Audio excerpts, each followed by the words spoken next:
forget now whether do you have a discussant or not? Yeah, Virginia. Oh, it's Virginia's going to discuss. Okay, great. So she here? Yeah, she's there. Hi, Jenny. Virginia, I mean. Hi. Okay, let me just get up.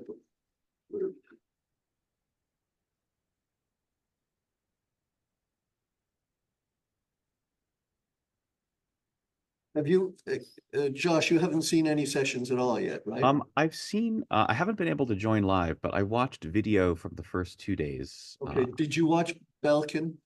I did, yeah. Okay, great. Okay, I that's was even going to refer to it briefly, yeah. Okay, that's what I wanted to think. Yeah. Let's see.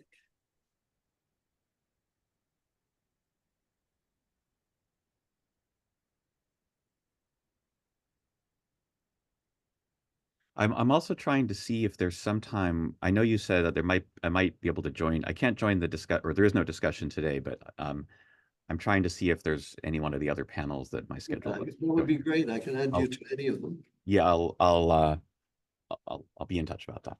Okay. Let me just solemn duty here.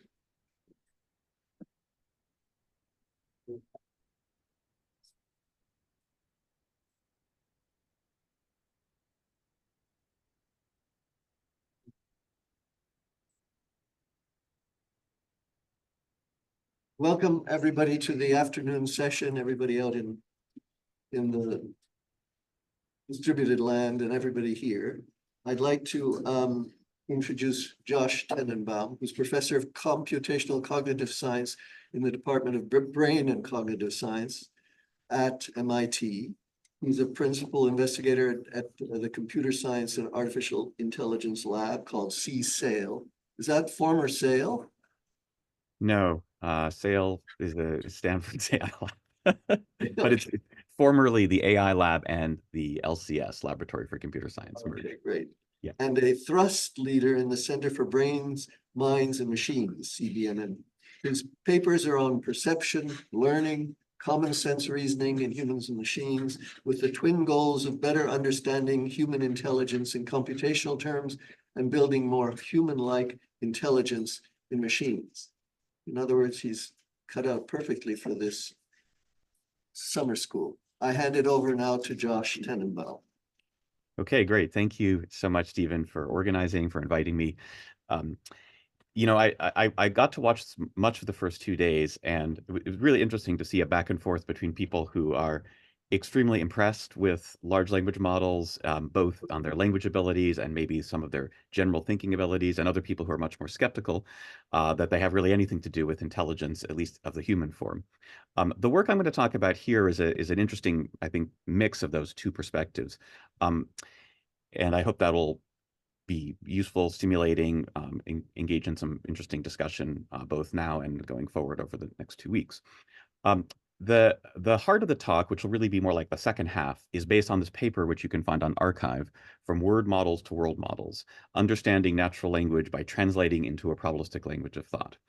But I'm going to spend the first half setting some context on just how we think about thinking, and then build on that for the relationship between language and thought. This is, you know, I would say this is both an AI talk and a cognitive science talk, although most fundamentally to me, I'm really interested in the computational structure and origin of the human mind. So just hear it in that lens. But I think also just sort of very generally, you know, nobody can fail to be surprised and impressed at what has happened with the most recent machine learning models.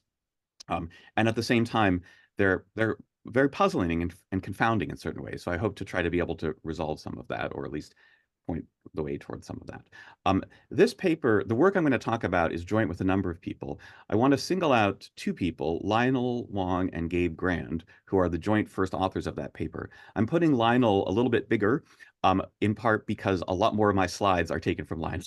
So I would say all of the credit for the good stuff, both on the research and in the slides, to Lionel and Gabe. And, you know, anything that doesn't quite work or make sense is probably just me garbling things. Okay. But a lot of other people contribute to the work that I'm going to talk about here. So again, we can't, who cannot be impressed with the advances of AI, whether it's in perception and robots deployed in the real world, like the self-driving car systems of Tesla and Waymo, or most recently conversational AI systems like ChatGPT. Clearly, there's something really interesting and important happening, but at the same time, something quite puzzling. Now, there's a number of puzzles that people here have talked about. Just one I'll point to is what you might call the puzzle of confabulation, which points to ways I think that the kinds of quote intelligence or unquote intelligence that we see in these systems is different in nature and origins from that in our own minds.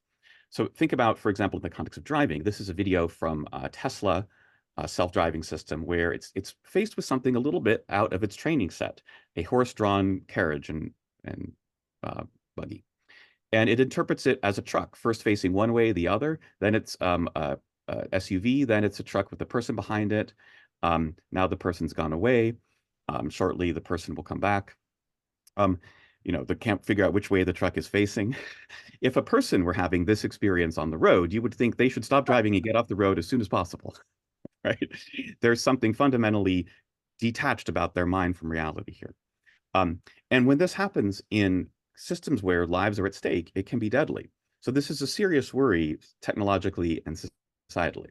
Now, when it comes to computer vision and Tesla self-driving, a lot of progress has been made. What I'm showing you here is from a few years ago. But you still see similar kinds of things. And also on the language side, I'm just going to show one example of analogous kinds of things that really make you scratch your head on you could find these in language models, but I'm going to talk about multimodal language and vision models because this is where, there's a lot of really interesting stuff going on where machine learning and especially like grounded language potentially might meet up with what goes on in cognition. So this is I'm just going to show you a couple of little demos from Google's large language model, multimodal language model, Gemini, both earlier versions and then the most recent version.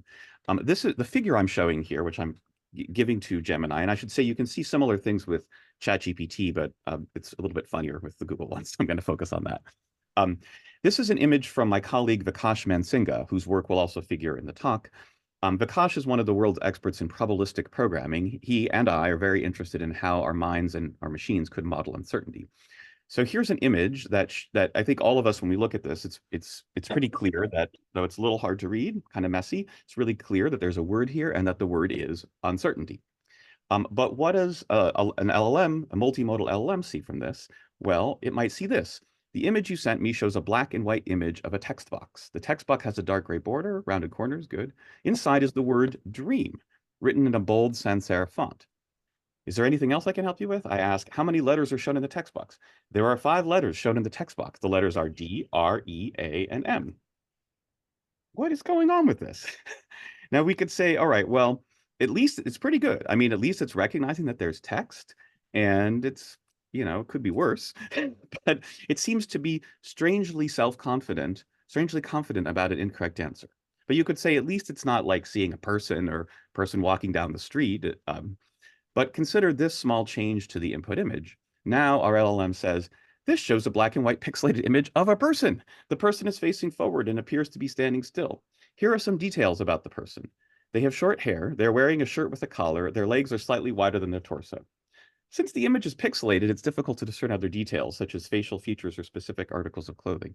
Now, again, the thing that I think should make us puzzle here is not just that the system gets this wrong, but that it seems to confidently assert things that are so detached from our sense of the reality of what we're seeing, and where just a small change can make such a huge difference.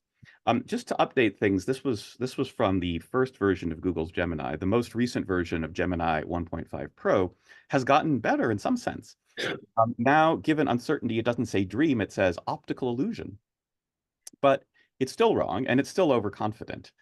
It rates itself as fairly confident that it says optical illusion. It's interesting. It makes you think, is there some semantic association between dreams, optical illusions, and this particular way of presenting the notion of uncertainty? I don't know. The very most recent thing, this was, well, it's not that recent, but the last time I gave this talk, I tried this on the newest updated version of Gemini 1.5 Pro, just to see if perhaps it had been improved. And now it gave a very different answer. it didn't read it as optical illusion. It gave this extended digit number 61298153242, and I asked it to judge its confidence, and it said, well, 70 to 80%. Again, what? What happened? Just to check again consistency and coherence of this weird interpretation, I asked it just 10 seconds later, just out of context again, just gave it the same thing, and the next 10 seconds later, it said geocache. Again, now 75% confident. And then one more time, a distorted text appears to read northeast blackout. However, it's difficult to be certain, but it's moderately confident that the text reads northeast blackout because the first and last words are relatively clear, while the middle word is slightly less discernible, but still suggestive of blackout. Okay, so what's going on here? That's one of the mysteries. Now, I'm going to gesture at what I think some of the mysteries or some of the answers might be, but mostly to point the way towards the difference with human intelligence and what we're trying to understand in our work. Okay.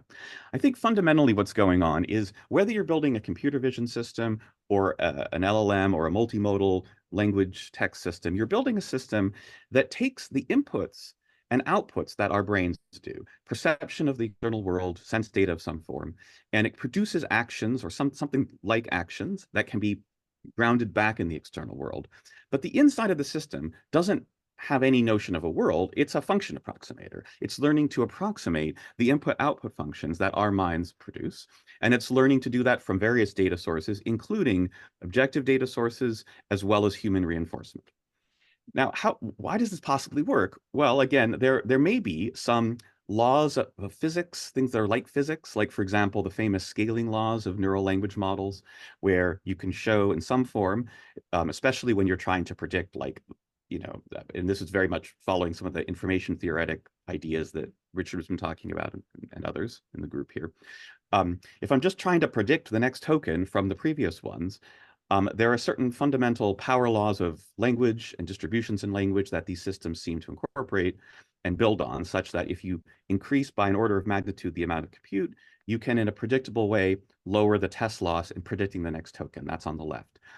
In GPT-4's technical report, they suggested that you could see similar kinds of scaling laws for problem solving, not just text prediction, although it's a lot iffier there. And I think fundamentally the problem is the power laws are beautiful laws and they're predictable in a certain sense. The thing about a power law is while it approaches asymptote, or rather it approaches zero error in its asymptote, it, in some important sense, never gets there. Compared to like an exponential decay, where there's a predictable timescale in which it will get to zero, a power law keeps slowing down.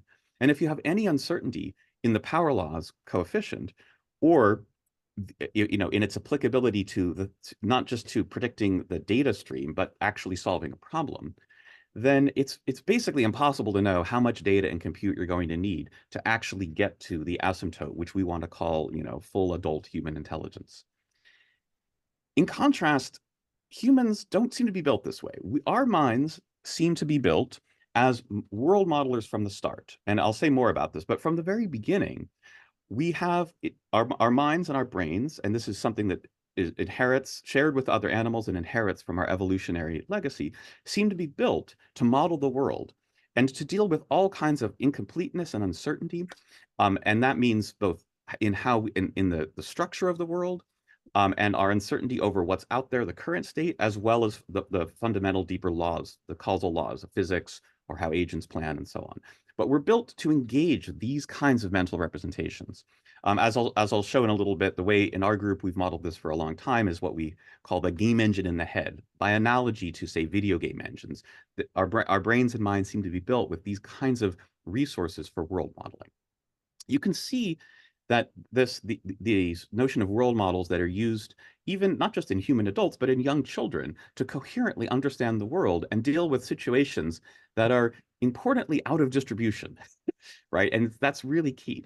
The ways in which we perceive and learn about the world are not nearly as tied to the distributions of our experience as a machine learning or function approximation approach. So here's some examples of different kind of self-driving system. These are 4-year-olds for the most part, 3, 4, 5-year-olds, in a genre of YouTube videos. You can see one of them, actually the video on the left. It's sort of the video genre on YouTube is like, my 4-year-old driving for the first time. And parents have put their kids behind the wheels of golf carts or tractors or cars or trucks, and just go at it. And they video from the side or from next to them. And you could question the rationality of the adults who are putting their kids in the situation and then putting the videos online. But there's a certain basic rationality that the 4-year-old has. Even though they haven't been in the situation before, the systems that their mind has built through evolution and the last couple of years, the first few years of their experience, allow them to handle this totally new kind of perceptual information. The world's going by them at a high speed, and they're in control in some way. But they can generalize from their experience because the nature of their generalization is their mind's models of the world, and those transfer to these new situations. Of course, there are new things they have to learn about exactly how the steering wheel works, but they can learn those very quickly too, because the learning is grounded in their world model. So fundamentally, I think what we have is a contrast between the scaling thesis of deep learning and today's AI and what you could call the original scaling route that human intelligence follows, what we might call growing up as opposed to scaling up. And I want to contrast 3 points, which I think are really important for understanding, in general, our intelligence and the contrast between AI and machine learning, and especially the role that language and language models play in this. So 3 points that are fundamental to the way today's AI is working based on deep learning. One, that intelligence is seen as the end result of learning, where learning starts with some simple, very general, and in some ways dumb mechanisms, associative learning, prediction, in some way. But the idea is if you scale that up enough, you have this surprising emergent phenomenon that now we start to call intelligence. The problem is, though, I mean, either you could call it a problem or you could call it just the way things work, but there's some remarkable kind of generalization, but it still is going to depend on similarity to training data.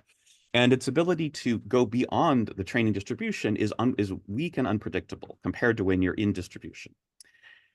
This is true whether you're talking about perception or other forms of higher level cognition, but especially thinking, things that we recognize as forms of reasoning, planning, problem solving, and so on. The sort of thing that we've never seen in any computer vision system, but we're starting to see some interesting kind of approximation to in language models.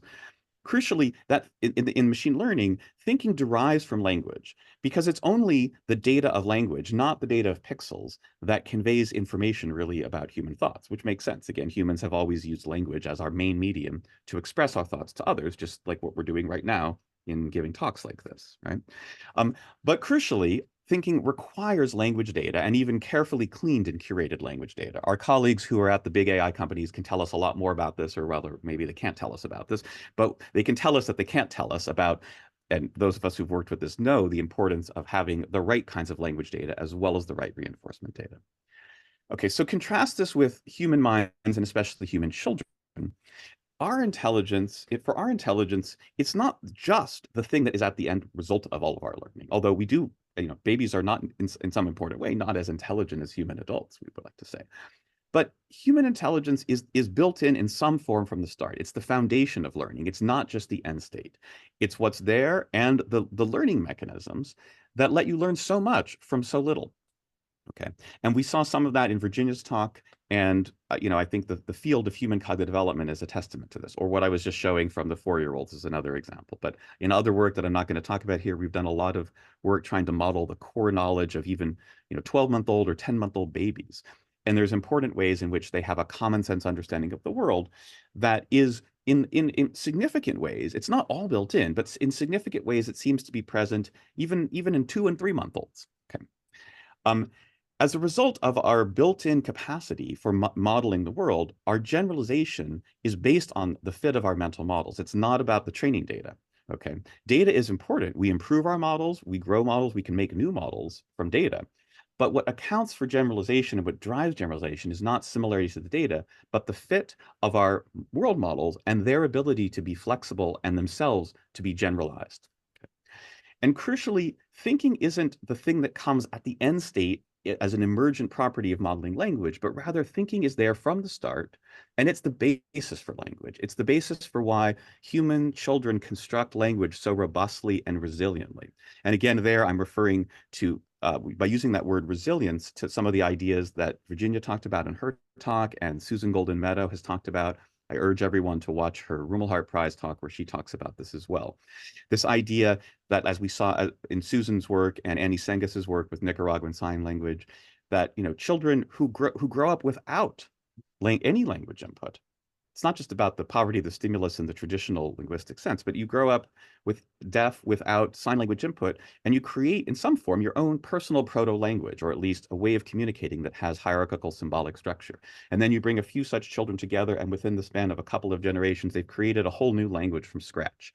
Okay, so it's very clear from data like that humans are built to think, and we're built with a desire to understand and to be understood, to express our thoughts in some form and share them with others as our social partners.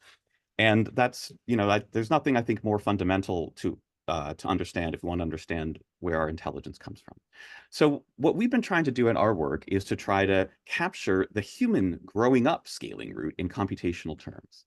And it starts with this idea of probabilistic inference and expected value decision-making on top of world models. Informally, I would say, and like many others, that thinking, not just in human brains, but in brains in many other animals, is about making good guesses and bets, not about the next data thing you're going to see, not about the next token or the next pixel or set of pixel values, but about the world, what's going to happen in the world and how it might depend on your actions or the actions of others, or how you might be able to change the world to change those dependencies, causal and counterfactual reasoning. And then having some sense of what you'd like to see happen, and what you'd not like to see happen, or what could really cost you your life or be hugely valuable, and making good bets about how to act and what to think about next. Fundamentally, it's this classic idea of effectively rationality that you could say our minds and brains are the original sources of this idea through evolution being constructed to do this kind of computation. In our work, and this is the stuff we've been doing with language models builds on this, we've been using the idea of probabilistic programs, which is a family of mathematical languages and actual programming languages and platforms to embody this idea, basically take this conceptual idea of rational world modeling, inference, and decision, and turn it into practical engineering terms that can be models of human minds as well as more human-like AI. And I don't have time to give a whole introduction to probabilistic programs, but you can think of it as a kind of catch-all phrase, or as a complicated suitcase phrase, just like neural network packages a number of different things together. But probabilistic programs are formalisms for combining what I think are several of the best ideas about intelligence that have come up through a number of decades in the field. That includes neural networks, modern probabilistic programming languages like Gen from Vikash Mansinga's group, who I mentioned before at MIT, or Pyro, that was developed by originally a group at Uber AI that Noah Goodman, another collaborator of ours, helped to start, along with a number of others. In many ways, build on languages like PyTorch or TensorFlow, the languages that support modern deep learning and that allow you to construct really complex but end-to-end differentiable functions for approximation or other purposes. But that's not the most important part. The most important part are building on the idea of symbolic languages for expressing abstract knowledge, for modeling the world. That is, across many areas of science and engineering, consistently the strongest, most powerful toolkit we've had for building coherent models to understand the world are various forms of symbols. And then the third idea is the probabilistic one, using those symbolic languages to express probabilistic models where you can be uncertain about everything. And in a Turing computational sense, you can be uncertain about the state of the world right now, or more abstractly, how the world works, how the different kinds of data that you're getting, perceptual or others, are connected to the underlying state of the world. And then to be able to do joint inference about all those different sources of uncertainty as the basis for perception, reasoning, planning, learning, and so on. And probabilistic programs bring those things together.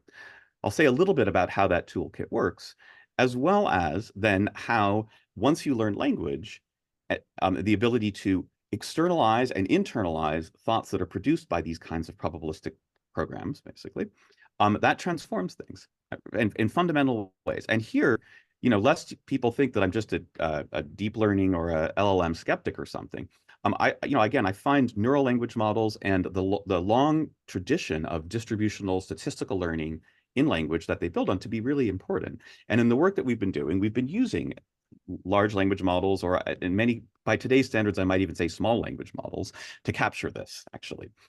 So I think this is a place where I would not say that if you want to think about human minds, it's LLMs or transformers all the way down, nothing like that.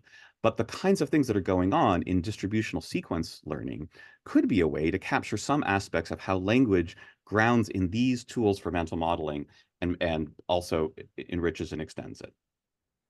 So, I mean, just very briefly for people who aren't familiar with this idea, for a couple of decades now, I and many colleagues, students, former students, a number of others who are very interested in what you could call the Bayesian approach to cognition, have been using this general toolkit of probabilistic inference over structured symbolic models to capture many aspects of mental models.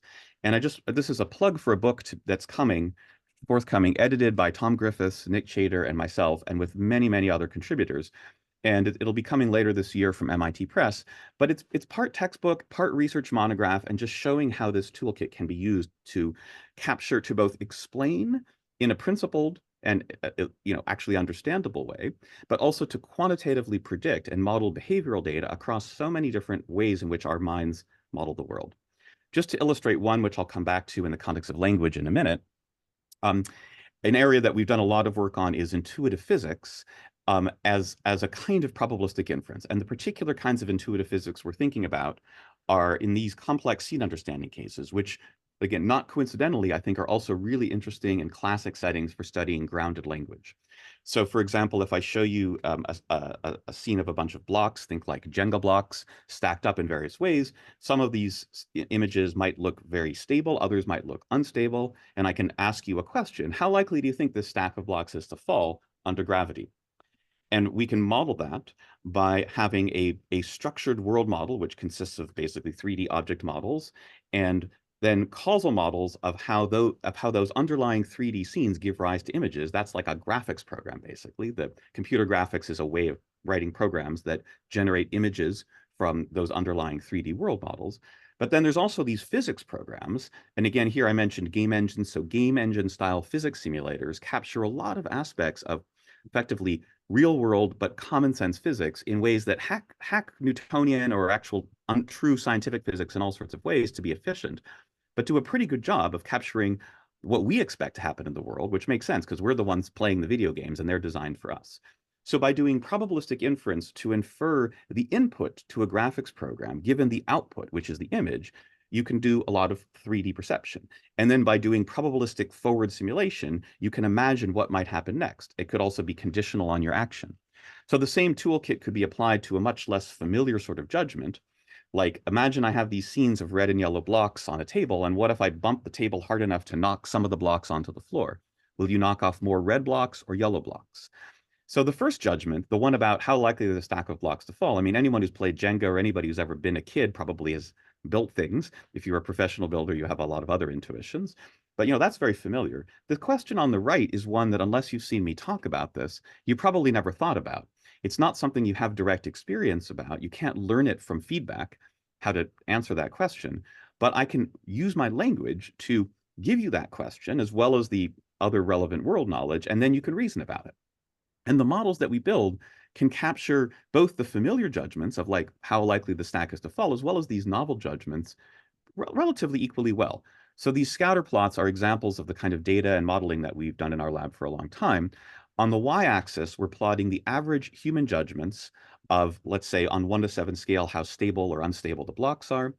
And on the x-axis, the average result of doing a small number of probabilistic simulations where we imagine running forward game-style physics a few time steps with uncertainty about exactly where the blocks might be and how the physics works, because those are all things that our minds don't fully know. The same kind of model can be used to answer these red and yellow questions. So just to illustrate this, if we take one of these scenes and we reconstruct it in a game-style physics engine and we simulate a bump of the table. So there's one simulation. On the right, I'll show you another simulation with a harder bump, okay? And you can see, watch it again, that different things happen in these two simulations. But it doesn't really matter which one of those you ran to answer the question, right? I mean, you look at the scene also, and it's very clear from the beginning that if I bump the table relatively hard, it's going to probably be mostly yellow blocks on the floor. How do you do that? Well, in our model, you only need to run one or a small number of these simulations to answer the question at the grain of intuitive physics. And you don't need to run it very long. You could stop it now and you already know the answer. Okay, so a small number of short, incomplete simulations is the basis for these pretty quantitative models, and they've also been used in robotics to actually predict and be able to get, for example, a robot to learn to play the game Jenga, but learn from a very small amount of realistic human experience. The same kind of idea has been very impactful, I think even more impactful, in intuitive psychology, where we and many others, there's work that I've done with a number of students and my colleague at MIT, Rebecca Sachs, but especially I would highlight work from Chris Baker and Julia Hara-Ettinger, who did quantitative modeling here going back years with us. Julian continued, Chris is now working on self-driving cars in industry. Julian is now working on is now a professor at Yale, where he's extended on this kind of approach in many areas of social cognition and communication in really interesting ways, and many other colleagues here. So I should mention also, though I forgot to mention this before, the intuitive physics work started in our group more than 10 years ago with Pete Battaglia and Jess Hamrick and others. And they are now actually both working at DeepMind, Google DeepMind, working on various interesting kinds of deep learning approaches for both intuitive physics and all sorts of real world physics that matter, like climate modeling. That's where Pete's current focus is. I won't go into the details on the Bayesian theory of mind, but the basic idea is, again, there's a program that now describes not necessarily how actual minds and brains works, but our mental models of other minds, how the actions we see agents take, we interpret them as the effect of planning programs that take as input our mind's representations of their beliefs and desires. And by seeing how agents act and change the state of the world, and modeling also their perception process, which leads to belief formation and updating, we can model many aspects of how people understand other minds, especially in what you might call these sort of physically grounded and perceptual scenarios, the kinds that you can also study in young babies, like in the experiments I'm showing here from Gergely Chibra, Kylie Hamlin, Paul Bloom, and others. The intuitive psychology case is especially interesting because in work that we've done, like in this paper with Brendan Lake, Tomer Ullman, Sam Gershman, that helped to set some of the current stage of debates between deep learning and more cognitive approaches to AI, where we put out a challenge back in 2016 and 2017 for the deep learning AI world about how to think about the kinds of inductive biases, mental model materials that seem to be built into human minds and the learning mechanisms that build on those. We highlighted both intuitive physics and intuitive psychology. In the famous Sparks of AGI paper, showing again some of the most earliest glimpse into some of the surprising things that GPT-4 seemed to be able to do, Bubek and colleagues also highlighted intuitive physics and intuitive psychology. And then in a recent paper from Eric Schultz's group, which is kind of forms a three-part story here, and it continues as I know Bischoff and Schultz and colleagues continue to work on this area, and we also do, is to now in the era of these multimodal language and vision models, like I showed you at the beginning, we can go and take on all these tasks, like whether it's block tower intuitive physics things or agents moving around in the world and interpreting, as Julia Hara-Ettinger called it, the naive utility calculus of their rewards and costs, and give language models or multimodal models the same kinds of stimuli and questions that we give people. And as Schultz and colleagues showed, in some of the intuitive physics settings, they're kind of okay. They're not great. In the intuitive theory of mind ones, they fail altogether. That's a quote from their paper. So as an example, this is work that Julia Hara-Ettinger did as part of his PhD thesis with myself and Laura Schultz, where we call these the astronaut studies, where people would see an agent, an astronaut on some planet, who would start at a certain point and have a home base that they had to get to. And they would follow some path along the surface of the planet. They could just go straight to their home base, or they could take a not straight path. Crucially, there were various objects that they could pick up that could either be positively valuable or aversive to them. And we asked people, based on the path, how likely do you think that the agent likes or doesn't like one of these objects? And also, there are different terrains, and the terrains could be more or less costly. And by showing people different maps, different configurations of object-based terrain, and different paths, you could get very interesting, rich inferences about what the agent both wants and what the rewards assigned to the different objects are, as well as the costs for moving around on the terrain. So here's an example of some of the stimuli from one experiment, just to show you the kind of variation. And then in each of these cases, we can ask people to make 4 judgments, or 3 or 4, depending on how many kinds of terrain. And that's what's shown here. These are actually the predictions of the model, z-scored, for the relative cost for the different kinds of terrain and the relative value for the different kinds of objects. And we're assuming that the agent basically takes a rational, efficient plan, trying to maximize reward minus cost, where there's a small cost for each step, but especially costly when you travel over certain kinds of terrain. So seeing the path, you can make inferences about how the agent has rewards and costs. And then when you ask people to make the same judgments, they line up almost perfectly.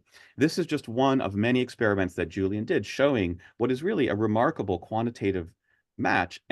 But by a model that isn't just fit to data, there's a little bit of fitting, but it's mostly based on thinking about what are the core concepts of theory of mind that people like I mentioned before, like Gergely and Chibra, have studied even in very young infants, pre-verbal infants, infants who can't even walk, and barely have just able to reach for things themselves, yet they still have these ideas, these intuitions about efficient inference and use those. It seems, I should mention Sherry Liu's work, who was a PhD student at Harvard a few years ago with Liz Spelke, who worked with Tomer Ullman also and me to show those same kinds of things work in babies. Sherry's now doing amazing stuff, extending that in a new lab at Johns Hopkins. So these are cases where this kind of probabilistic program model works really well, but just a pure language model is basically at chance, zero correlation with human judgments, although quite good at telling you things like the background color of the scene. Okay, so in the last part of the talk, having sort of set the stage for how our human thinking seems to work and how we can model this in ways that are explanatory, understandable, and quite quantitatively predictive using these probabilistic programs, let's understand where language comes into the picture. I don't think that a pure machine learning transformer approach like the ones we've been talking about are on track to give a human level or certainly a human-like account of how it works. But I do think the ideas of sequence modeling, statistical distributional learning that you see having such great success in LLMs, even perhaps on a smaller scale, could say something important about how language comes into the picture. So this here is, at the beginning, I talked about this archive paper, the Word Models to World Models paper from Lionel Wong, Gabe Grand, and colleagues. And that's what I'm going to be talking about here, is how we've been bringing these tools together. But a key ingredient is this, I would say, the modern return of the language of thought hypothesis, made famous by Jerry Fodor, but obviously with a history that goes back hundreds, if not thousands of years. But in a number of recent papers and proposals from various groups, the idea that, again, that there's some kind of not necessarily single language, but abstract symbolic languages, which could be general or also created and constructed domain-specific languages. Some kind of abstract symbolic language seems to be a powerful way to think about human thinking, abstraction, concept learning, and so on. And the particular kind of languages of thought that we've been thinking about are what Noah Goodman and Toby Gerstenberg and I called the probabilistic language of thought. So this is the idea of using probabilistic programming languages, the technical tool I talked about before, to formalize in a cognitive setting a certain kind of hypothesis of a language of thought, but one that is focused on modeling the world, not just possible worlds, but probable worlds, and where the symbolic language can also express ways of conditioning and querying so that we can ask and answer the kinds of questions that our minds do and that we might want, for example, any kind of general AI system to do. So if you want to learn more about the probabilistic language of thought, check out our chapter in The Conceptual Mind. This is one of the Margulies and Lawrence readers, or the web book Probabilistic Models of Cognition, which has examples of the kinds of models I'm going to be talking about. Not with language models, though. The new thing is to take advantage of LLMs, and specifically the fact that most LLMs these days are trained not only on natural language, but on programming languages and source code, namely programming languages like all the ones we're probably familiar with that are designed to be read and written by humans and not just machines. And so they're written in a very English-like way or natural language-like way. Linguists have long pointed out sometimes the differences between natural languages and programming languages. But from a certain perspective, they're a lot more similar than they are different. A hierarchical structure, syntax, and even just much of the lexicon. Natural languages, they're not just commented, or programming languages are not just commented in natural language, but functions, variables, data structures are named using English for the most part. Okay, so that's a very powerful data source that allows some kind of statistical sequence-to-sequence model for predicting and translating between streams, sequential streams, to effectively learn to translate from English or any other natural language into programming languages of thought, and that includes probabilistic programming.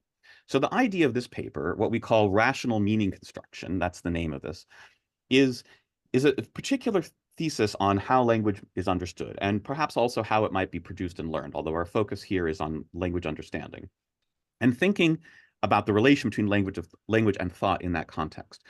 By thinking, what we think of as the core original notion of thinking is what I've been talking about for the first part of the talk, which is the idea of having a structured probabilistic model of the world, conditioning it on observations, and then drawing samples of underlying latent states and future states. Okay, that's thinking from this standpoint. And then understanding language is effectively translating from natural language into a probabilistic language of thought that's used to define and condition and query the probabilistic world model. So we're going to exploit the property of these LLMs to translate from natural language to code in a way that might be familiar if you've tried using them to code, but it's different in some key ways. In particular, we're not going to be just asking our LLM to write a whole bunch of code, at least not to start, but we're going to be focusing on the sentence level and what is meaning at the sentence level. It's something like trying to infer a line of code in a mental programming language that is your best understanding of the meaning, by which we just mean the thought that the person who's uttering that sentence is trying to convey. Okay, and the LLMs in this case can represent that meaning construction function, okay, in ways that have some very interesting properties. So I'll just illustrate this with a classic example from the probabilistic language of thought literature, the so-called Bayesian tug of war. So just to ground this, imagine that you're reasoning about a situation like, for example, various games of tug of war, various people symbolized by colored shirts here are facing off against each other. And let's just take one person. Let's just say this is a guy named Jack. And you might say, well, how strong do you think Jack is? I haven't shown you any information, so your best guess might be just average, okay? Now, suppose I give you some other information, like, or I should say, here are a few samples. I might say average, maybe he's a little less than average. If we're talking about MIT students, you might just pick the MIT average. But now I could give more information, like suppose you know that Jack beat Leo in a game of tug of war.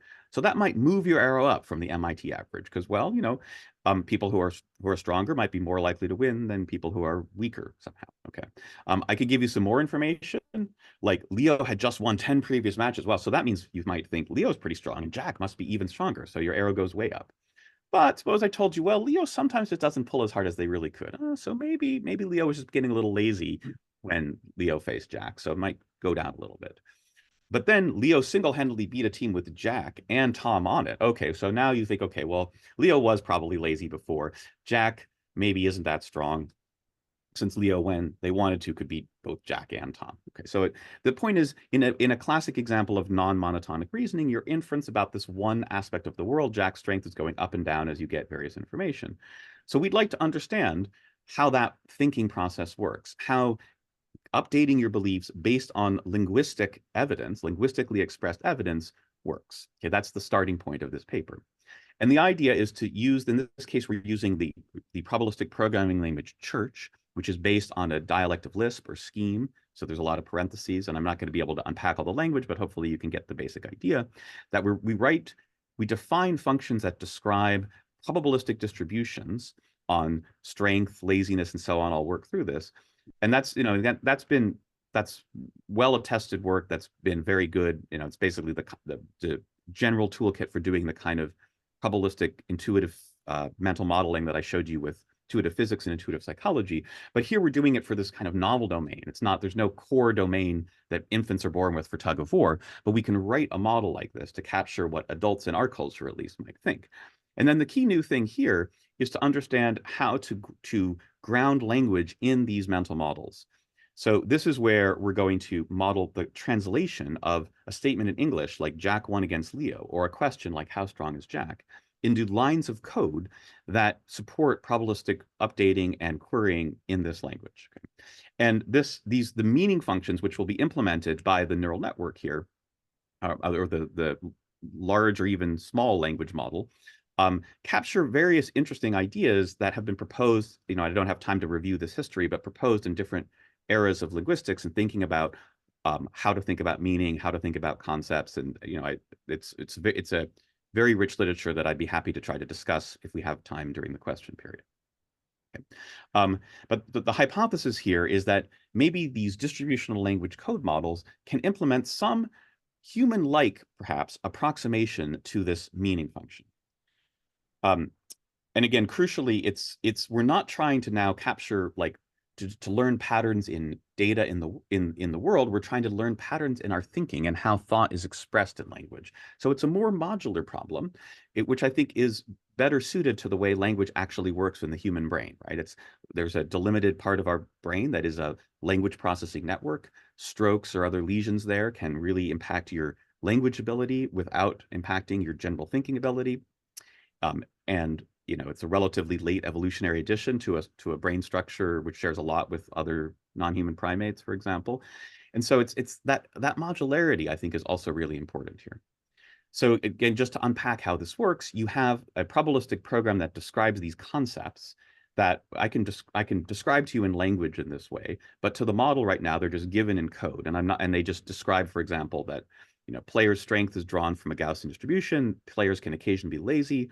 When you're lazy, it cuts your effective strength in half, and the strength of the team is the sum of the total strength that the members pull with at any one time, and the stronger pulling team wins. That's basically what this is. Now, for now, we'll just assume that you have that kind of mental model of a tug of war game, and we'll just talk, how do you update your released language? And the basic way of doing it is that we're using what I would call now a medium language model. We used OpenAI's Codex, which was the first widely used code LLM, pretty small by today's standards, much smaller than GPT-4, kind of like an early version of GPT 3.5, to translate from a sentence in English like this into what in Church, the probabilistic programming language, is called a condition statement. It just expresses the constraint on possible worlds that while the underlying defined statements define stochastic or probabilistic functions, which give you probability distributions on possible worlds, this says we're going to restrict our probability distribution, which is like our prior, to a posterior, just those worlds that are consistent with Jack beating in one match Leo. Okay. And then similarly, a question to a query statement, like how strong is Jack, turns into this query, which the probabilistic programming language then basically evaluates. It draws samples from possible worlds consistent with the condition and generated from that prior on the left, and checks what the strength is, and then just kind of counts up those distributions. So it's a kind of probabilistic mental simulation, effectively the same, or a generalization of what we were doing in like those intuitive physics examples. And from this one piece of data, Jack beating Leo, you can see the posterior updates from the prior. So Jack is stronger than average. If I say, oh, Jack also beat Alex, or proceeded to claim victory from Alex, that turns into another condition, and that updates the posterior even more. So now, wow, Jack's a lot stronger than average. Even working as a team, Leo and Alex still could not beat Jack. Wow, now Jack's even stronger when you add in that conditioning statement. So again, where the LLM is coming in here is it's just adding in the statements into the language of thought, and then we're running inference in our probabilistic programming language to give these answers. It's worth, and this is, again, especially if we want to understand what I think is the way forward to thinking about how meaning in language works in humans and where LLMs can come into the mix. What's really powerful about neural language models here as ways to parameterize a meaning function is the ways that they can pick up on statistics, context, pragmatics, metaphor, semantic associations, all the things that in many ways were most appealing in connectionism, like distributed content addressable associative memory and distributed representations of graded semantic associations. So for example, the LLM will translate Jack won against Leo, which into this statement, which looks like a fairly transparent semantic parse of that natural language. But it'll make basically the same semantic parse of a sentence which on its surface, and in traditional language structure analyses looks rather different, right? The syntax here is more complicated. I'm not actually using the word win, but in the context, the relevant aspect of meaning for thought here is the same. Namely, this is just another way, maybe a more poetic way, or dramatic way to say that Jack won against Alex. And the model knows that automatically. It doesn't have to be specially prompted or trained for that. It's using its associative memory properties. It's also distributional. These are probabilistic models, not on worlds, but on strings. And in this case, they're probabilistic models on strings in our mental programming language. So they can bring in classic notions of vagueness. If I say Jack is strong or very strong, I'm not telling you exactly how strong Jack is, but you might interpret that as a distribution on different condition statements, saying, well, Jack's strength is greater than some threshold, but I don't know what that threshold is, but it's probably pretty big. Remember, in this case, the mean is 50 and the standard deviation 20. So 80 is, 1.5 standard deviations above the mean.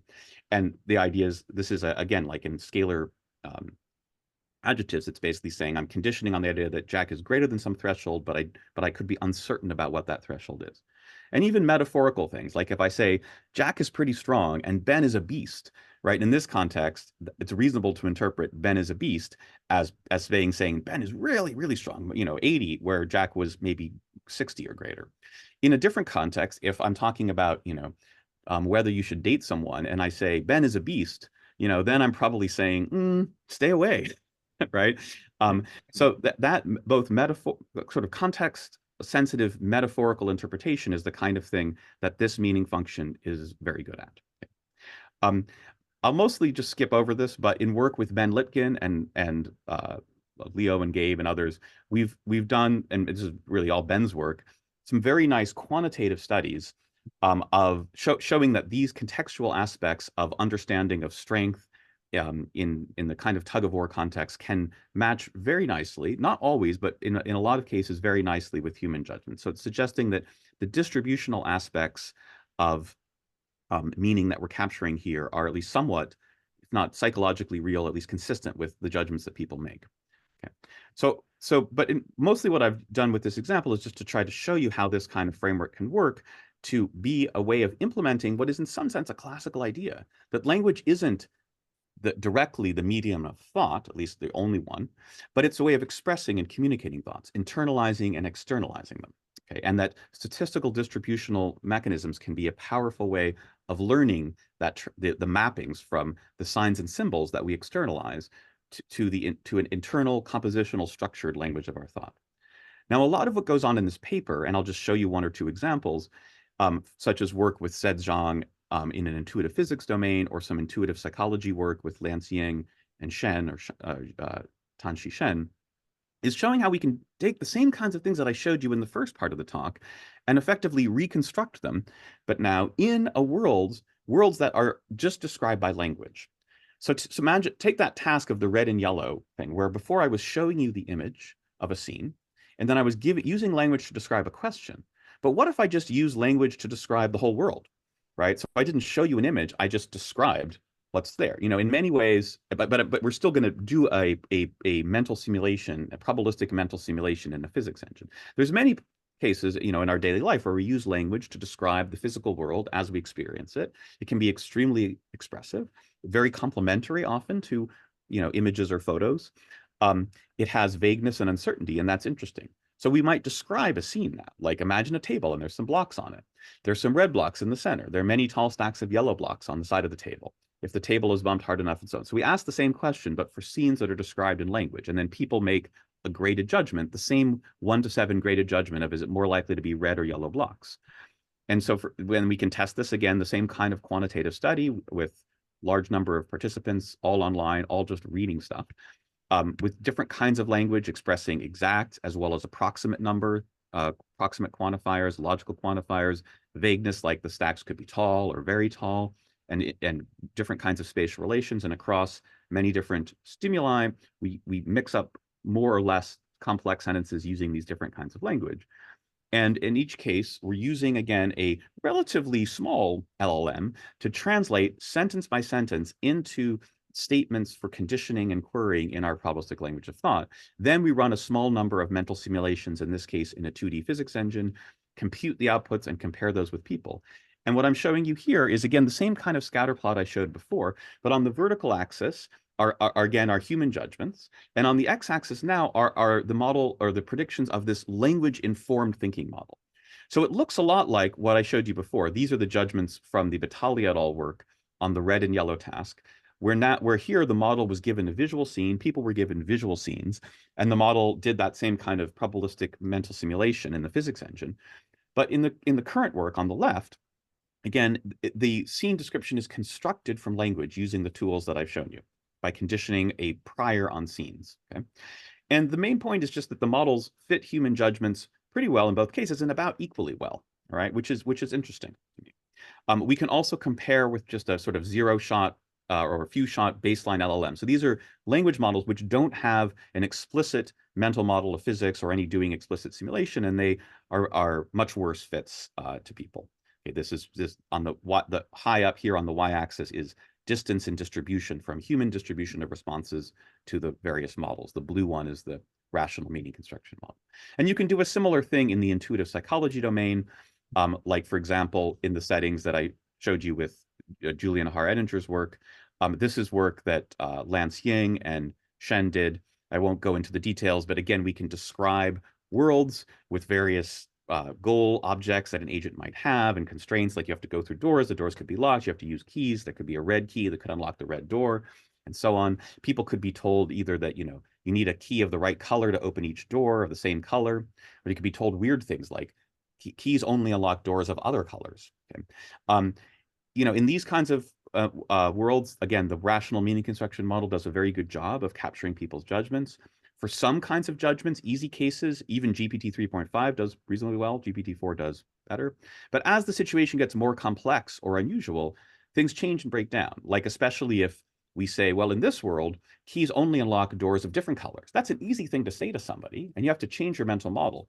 But when you do something like that, GPT 3.5 becomes anti-correlated with people, and GPT-4 just drops from being highly correlated to just being a chance.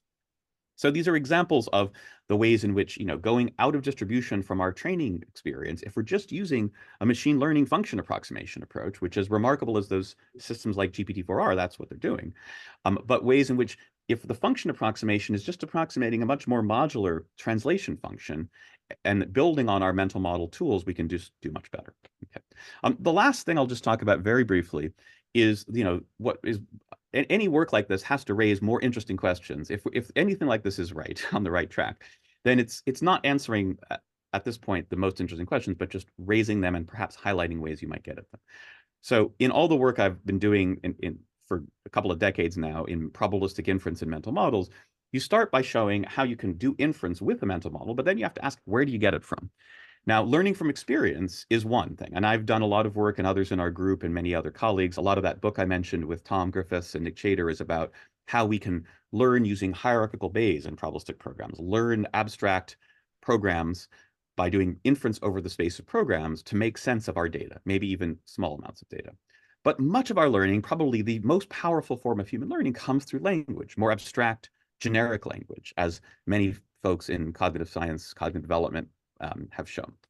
So the power of language, not only to update your beliefs, but actually to give you new world models, is really incredible. And that's probably the most, that's the real human singularity there, right? Is the ability of language to let us learn and think about situations that we haven't directly experienced. I mean, think about the tug of war, for example. I mean, I don't know if you're like me, I've maybe done 1 or 2 tug of war games in my life. Most of my knowledge about tug of war, or my beliefs at least, don't come from my direct experience. They come from things maybe people told me about analogous situations. And more generally, many of our mental models and our intuitive theories come from what people tell us, right? So the same approach that we talked about for updating beliefs from language can also be used to acquire new mental models. But here, what's going on is we're modeling how somebody might explain to you the way this tug of war works. And in fact, in our experiments with humans, and in the Toby Gerstenberg and Noah Goodman and colleagues did, this is exactly what we would do. We would tell people about how this works. People have various strengths. It can vary from person to person. And then now we're using the LLM to translate those sentences in English that are generic sentences about the domain, describing the world model we want our participants to use, into the same kind of probabilistic program code. But now these are defined statements. So these don't condition on a specific world, but they define the general distribution on worlds. But again, they're contextual, they're distributional. There could be different ways of understanding the vagueness in language. But the basic idea is that we can describe a world model in English, and then the code LLM can construct that world model. So all the defined statements now are constructed. They're not exactly the ones that we used in the original paper, but they have the same functional role and they can support the same kinds of inferences. So it's just showing you the way we can, I think, go towards what are the most interesting ways that language informs our thinking, not just as a way to convey specific beliefs about situations, but new world models. And in some most recent work that's still in progress with Tyler Brooke Wilson, Katie Collins, and a number of the others I mentioned here. Tyler is a brilliant philosopher who recently graduated from MIT, and he's actually just accepted a faculty job at Yale. So he'll be at Yale in a year or so. But together with Tyler and others, and Tyler's thesis goes into some early stages of this, we've been exploring the ways that the same approach can support constructing new models, even if I don't explicitly tell you in language how the world works, but just by, again, using your associative memory and marshaling implicit knowledge to construct a model of a new situation. So I could tell you about a relay race, and the relay race is like a new domain. I'm not really telling you how races work. I'm just giving you some information.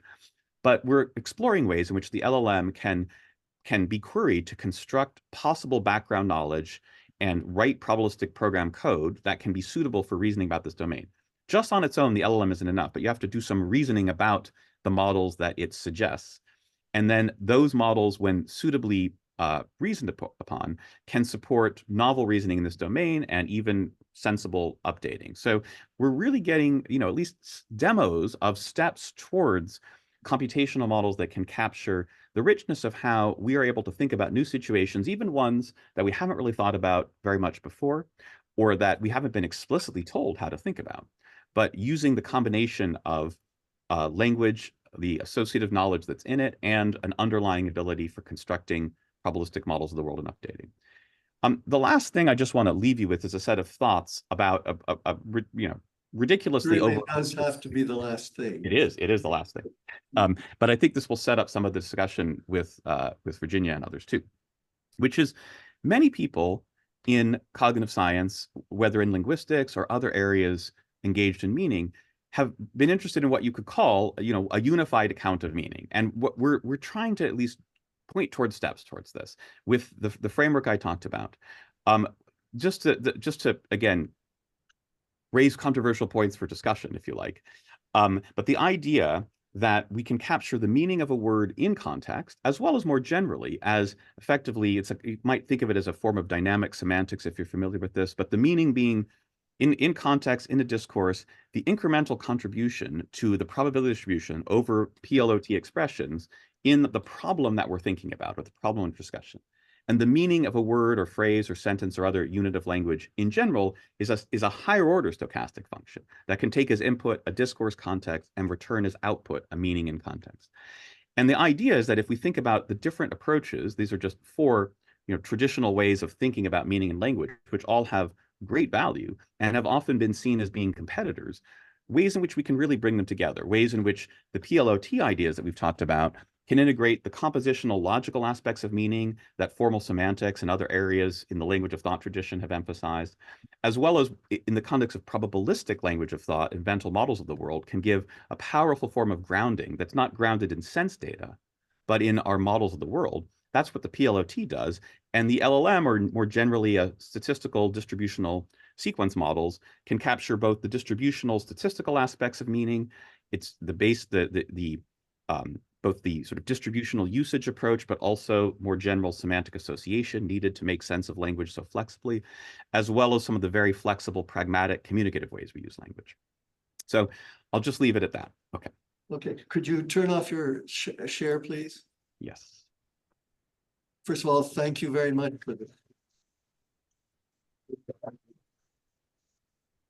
There's not a chance in the world that I'm going to forget Virginia this time, and I'll tell you why. Because I'm gobsmacked at how many different areas you're an expert in. And so anyway, here's another one. Virginia Valiant from CUNY Hunter. It's all yours. Thanks. Josh, that was such a great talk and so rich. In 10 minutes, which is how much time you and I have, will only scratch the surface. So departing from the comments I sent you, with respect to the unified theory of meaning. Many years ago, Jerry Katz suggested that the question, what is meaning, could be separated into questions like, what is sameness of meaning? What is contradiction? What is anomaly? What is entailment? And so on.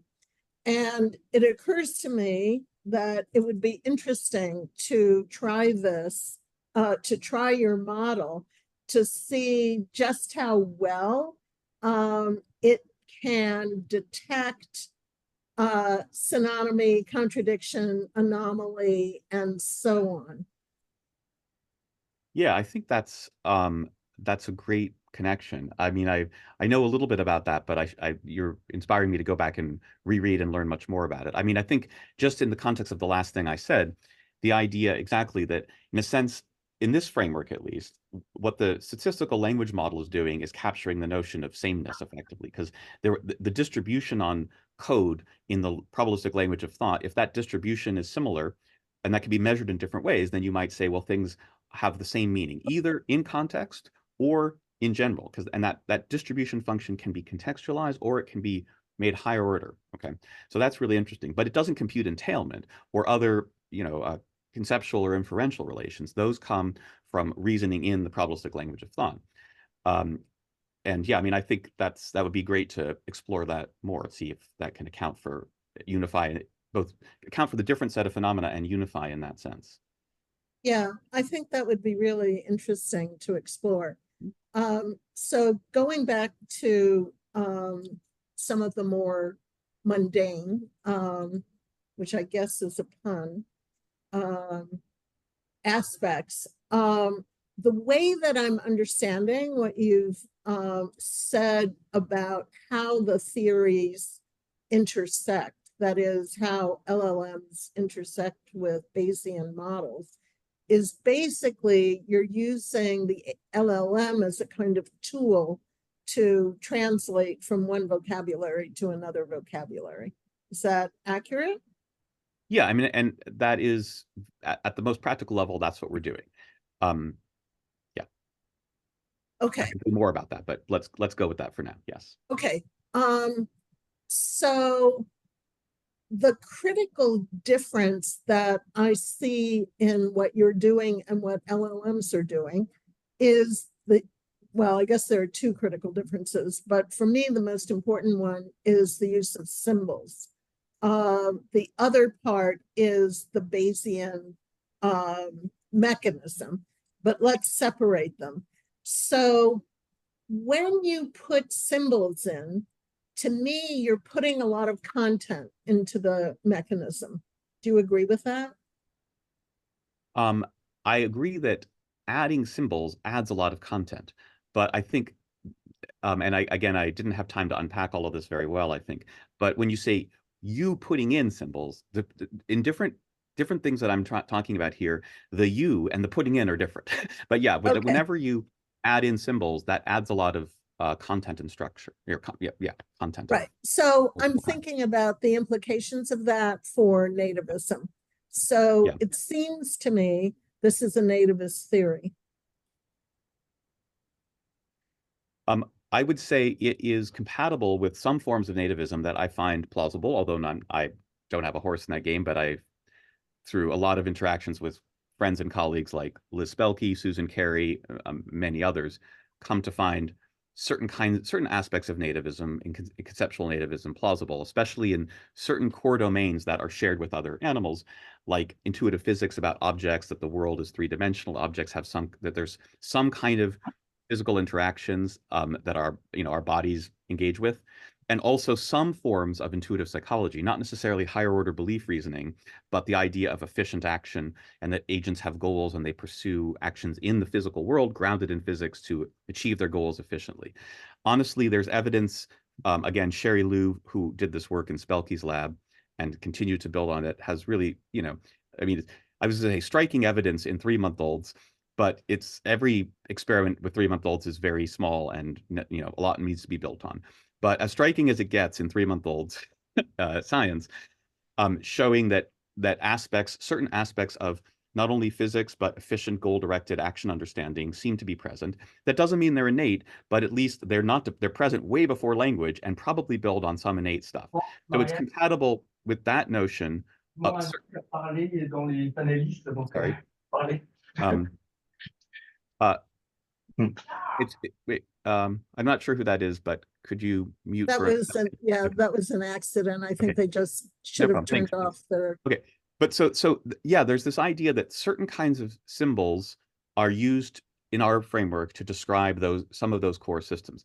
But we are, in contrast to like a Fodorian nativism, which says all concepts are innate, in this framework here, I mean, or you could say in contrast, although some of I don't know what Jerry would have actually said about this, but people like Paul Petrovsky have suggested, maybe he would love it. I don't know, but in a rather different version of like some forms of radical conceptual nativism, most of the concepts in this framework are not innate. They're written in a language of thought that could be somehow innate or somehow bootstrapped through natural language. I find some of the ideas that Susan Carey and Liz Spelke in their different ways, along with Jesse Snedeker, have developed their ways in which language acquisition and mental languages of thought might bootstrap each other, and many things in the kind of Lightman tradition also, I think, reflect that idea.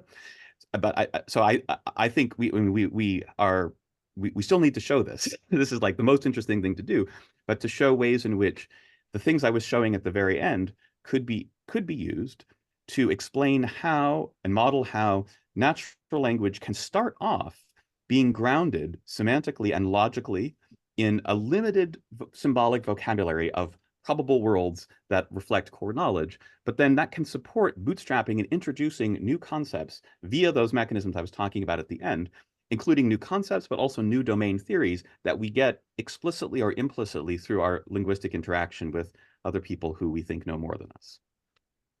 Okay, that sounds great. It also suggests to me that it is a highly modular system, even though it's also probabilistic. So it's probabilistic within each of these different modules. And depending on what you think the symbols are that you start with, you can iterate what you think the modules of the mind are. Yeah, no, I think that's right. And I think, I think this framework is not on its own, a proposal for how our minds start, but it can be used to instantiate and build and test some of them. And so I think that's right. It does suggest that you could have, different sub-languages of thought for different domains. But crucially, the picture that you get with adults from this is both in some ways like strikingly supermodular and in some other ways completely holistic. So the striking supermodularity is that the actual reasoning that you do in a discourse, when I'm thinking about a situation and we're talking in a conversation, is very modular. It might even be just specific to this context, what Tyler Brooke Wilson calls bespoke model construction. This idea that we might construct a model on the fly to think about a particular situation. That's that last thing that we've been working on there is in some sense super modular, because that model is relatively small and all the inference I'm doing is just here. So I sidestep or avoid the classic problems of what has made Bayesian inference intractable. The idea that if I'm going to actually have a distribution over all possible worlds, I could think about it, update that, that's completely intractable. Many people in the nativist tradition, Dan Osherson and others, have written about that. And this is a way around that, or as Tyler puts it in his thesis, it's in a sense a kind of way to think about a solution, certain kind of solution to the frame problem. So it's super modular, but it's also very holistic in the sense that the world knowledge that's used to construct that comes from like all the code you've ever written and all the semantic associations, and it's like a gigantic, holistic, almost Quinean web of language and code, what we've sometimes called the GitHub in the mind view. There's the game engine in the head, the GitHub in the mind. Like GitHub is this, thing on the web, which was crucial for training language code models. And you can imagine your own mind has lots of chunks of code, some of which are maybe innate, many of which are not, and natural language interweaved with it. And having a content addressable associative memory that can use that and marshal out from that relevant symbolic probabilistic models that can be used to reason about a particular situation. In some sense, that's extremely holistic and maybe is necessary to grapple with what is, very clearly some of the holism of human cognition. So going back a few steps, the intuitive physics part, in principle, animals could do that as well, right? Yes. So a chimp could have intuitive physics. Yeah, and Joseph Call and others have studied that. A number of other, Amanda Seed, and a number of others had studied other non-human primates, and we're actually collaborating with Erica Cartmill and some others studying non-human primates on intuitive physics. And I know colleagues who are studying analogous kinds of intuitive physics in rats, and I think even simpler organisms. Okay, so the difference between humans and other animals is going to be that language allows you to go further. Language allows you to go beyond intuitive physics, whereas nothing is going to help these other animals go beyond intuitive physics. Yeah, I think that's right. I mean, again, I wouldn't say that all the mental models of other animals is just intuitive physics. They also have models of their social world, like the Cheney and Seyfarth's baboon metaphysics is mostly a social theory. But yeah, but I would say definitely that the key thing here, and it's the real human singularity, I would say, is that language allows us to construct, to both enrich our intuitive physics, to think about aspects of the physical world that are not initially intuitive to us and maybe still aren't, but also to construct things that just go totally beyond any core domain that evolution gave us. Right. Okay, so one question that this brought up to me, because what you're talking about are all the ways that humans are so good at what they do. But then there are ways that they're not so good at what they do, and far transfer is one of those examples. And there are some things that are hard for people to learn, or some places where it's hard to get from A to Z, even though you think you've learned A. So there's a famous little story about someone going to their logic teacher and asking about understanding if A, then B, and the logic teacher spends a lot of time on that. And the student says, okay, I think I get it. Could we try it with R and S now? So that's something that just shouldn't occur, but it does occur, even with smart people. So like when you try to teach people about experimental design, it's hard for them to see confounds often. It's hard for them to get at what's wrong with some experimental design. And it's not that they don't have a general intelligence. It's not that they don't have some principles, but it's as if what they've learned is just too far away as far as the string of examples goes for them to get to the next one. So I'm wondering how on your system those kinds of limitations would be modeled. Yeah, no, that's a great point, a great question, and a great pointer, I think, to work that we could and should do more of. So the stuff I talked about at the very end, which is again the work with Tyler and Katie Collins and Lance Ying and very much with Leo Wang also, is what we're getting at there, like is again how we can describe a situation in language, maybe even very implicitly, just start talking, and then see if this architecture can be used to construct a mental model needed to reason about that situation. And you could also make it better, more robust, if I explicitly give you instructions, as in the educational context you're talking about. If I try to explain to someone logic or experimental design. Actually, another collaborator on that project, Said Zhang, is actually very interested for his thesis in how we learn like logic and learn to reason through language. But so we have, our framework is providing possibly a way to do that.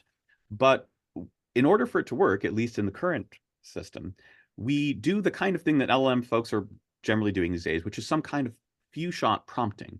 We prompt the system with examples of other mental models and language for describing them in related domains. They could be similar or they could be further.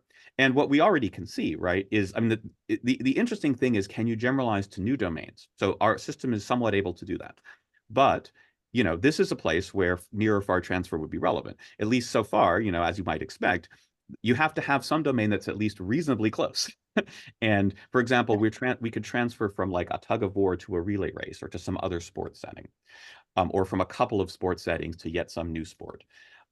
Or you might transfer from a sports setting to like a math competition or to some other kind of thing. So really interesting ideas about abstraction and metaphor, analogy, some of the kinds of things that the transfer literature has studied are going to be relevant here. We're just beginning, but what you're pointing to is actually some set of phenomena and things we should really engage with. And I expect, you know, at least based on our current system, it will definitely struggle sometimes with far transfer. Which might be because at that level, you know, I drew this contrast at the very beginning between the pattern recognition approach, data-driven learning, and the mental models approach. But at that level, we are doing a kind of pattern recognition. It's just not patterns in the world, it's patterns in thoughts and thought structures and ways of expressing them.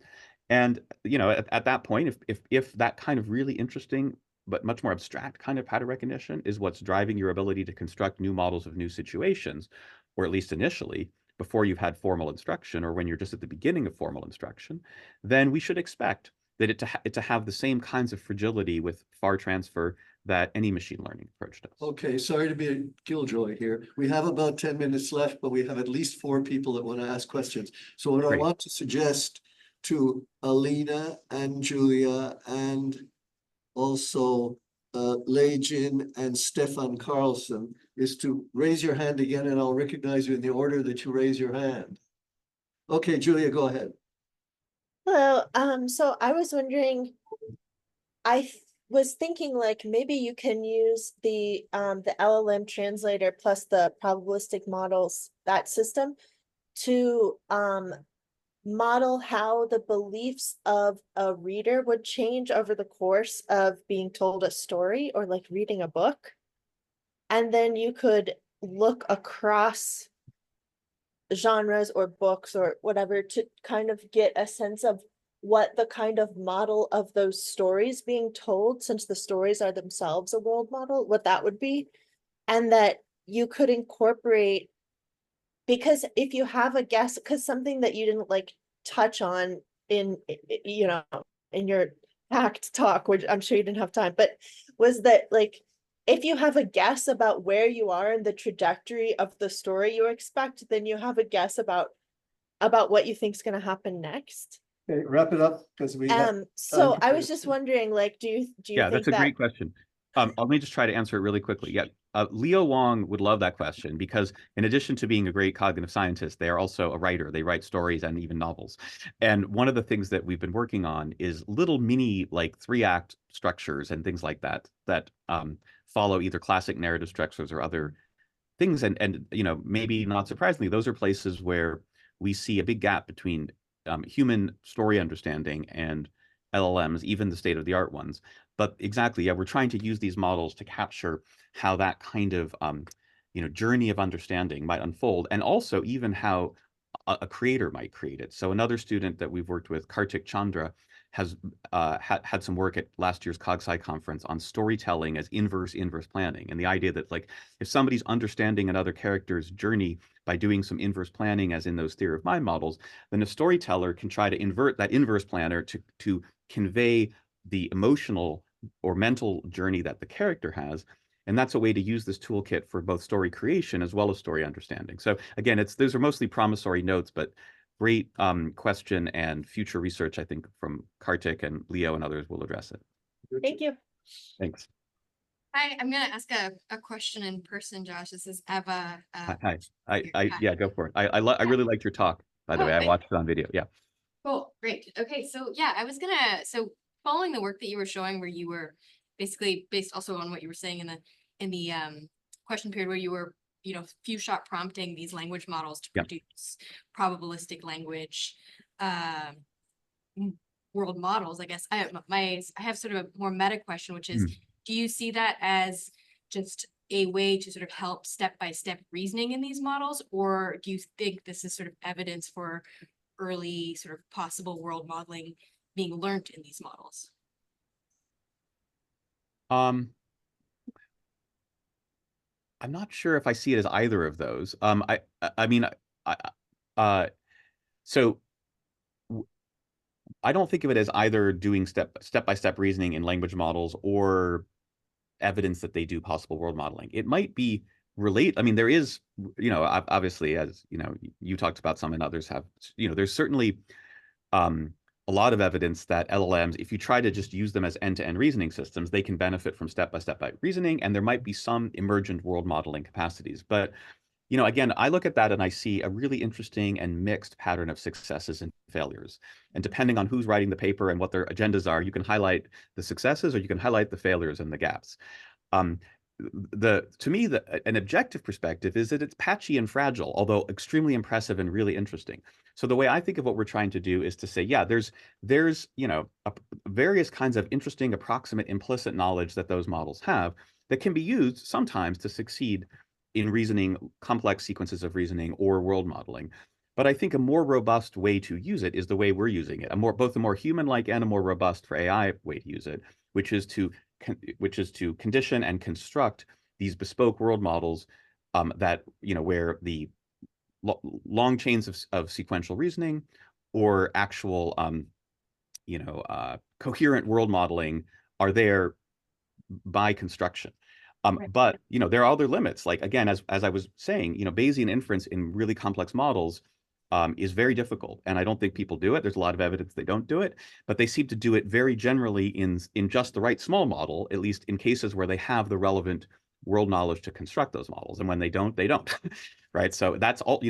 Our minds have mixed patterns of successes and failures there too. But I think this toolkit is better matched to the mixed patterns of successes and failures, which is what I'm trying to get at, if that makes sense. The one that we see in humans, as opposed to the weird head scratching, like super intelligent cases in some places and then super dumb cases in others that you just see in a pure sequence model. I'm told Alina can go next. Thanks for your answer. Yeah, thanks for the question. Alina, pick it up or you lose your turn.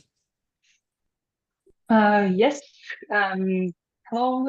Thank you for insightful talk, Josh. So you said that, and correct me if I'm misheard, that language allows us to construct meaning that is totally out of bounds of evolutionary gain.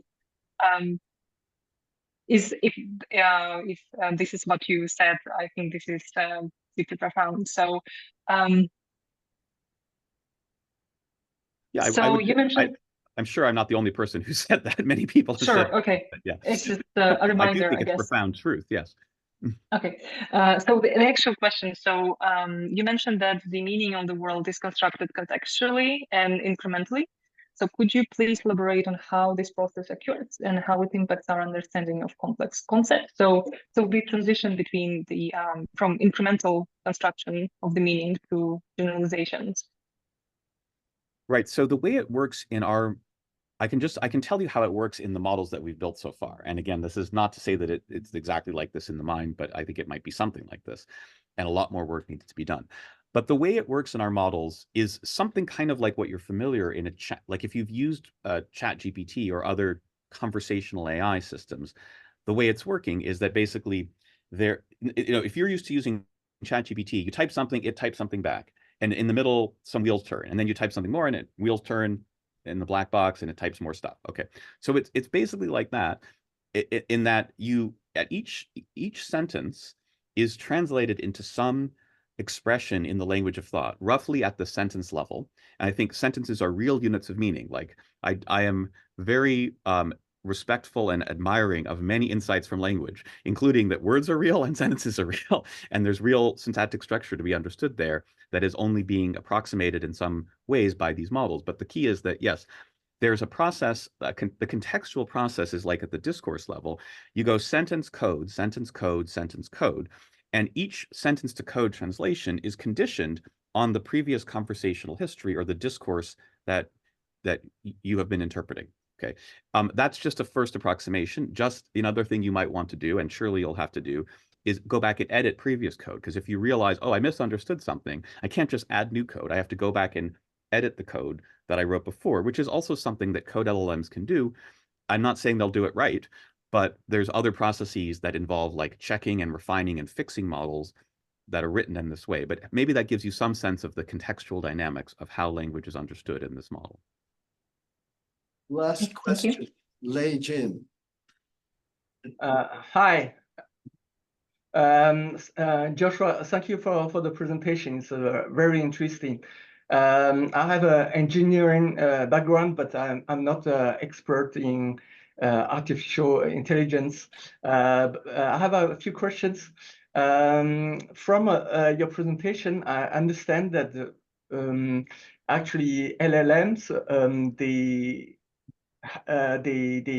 it's kind of a gold mine of human knowledge, and you seem to say that they have a modelized real world facts and the logics quite correctly.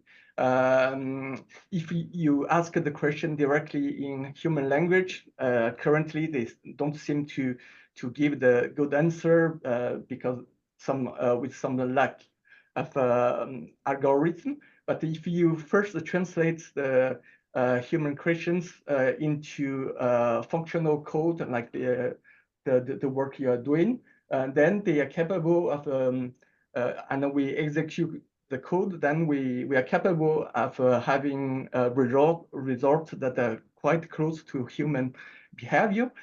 So is that correct?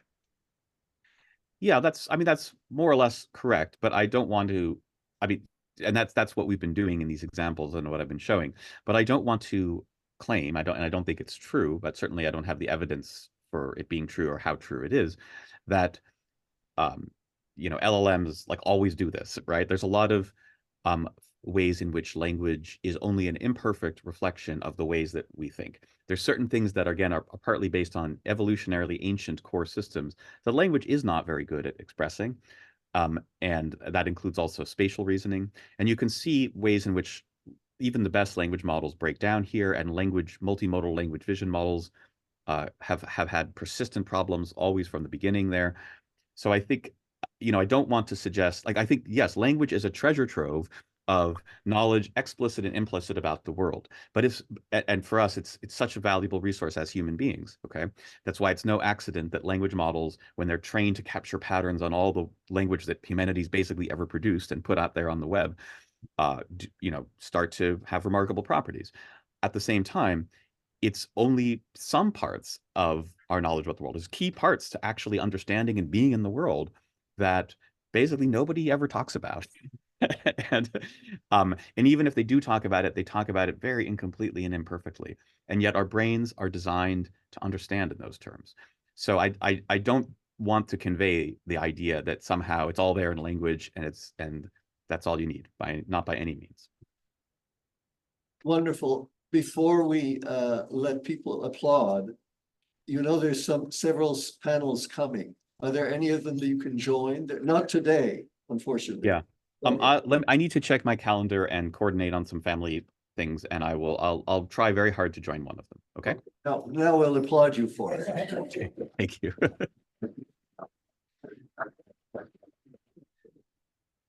Thanks, and thanks so much for the discussion, Virginia, and all the questions. They were great questions. So I hope to engage more in one of the panels and in person. If anyone here